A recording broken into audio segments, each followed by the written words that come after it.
Welcome back to another technical video. Today we're going to be going through your question, answering it, and hopefully finding that solution. Guys, remember to stay just a little bit crazy like me, and hopefully you get to that resolution. Now, let's continue on to the video.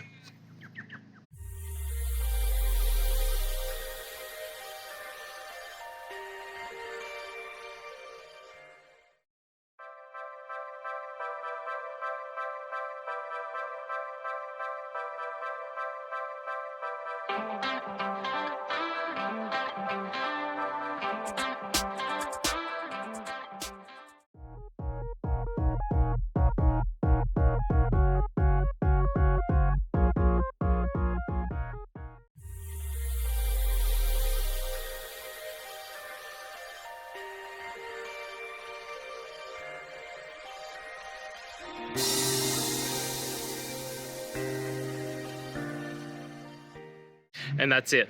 I hope this video has helped you get through to that resolution that you're looking for. If it did, please hit subscribe. And until next time you need technical help, I hope you have a good one. Cheers.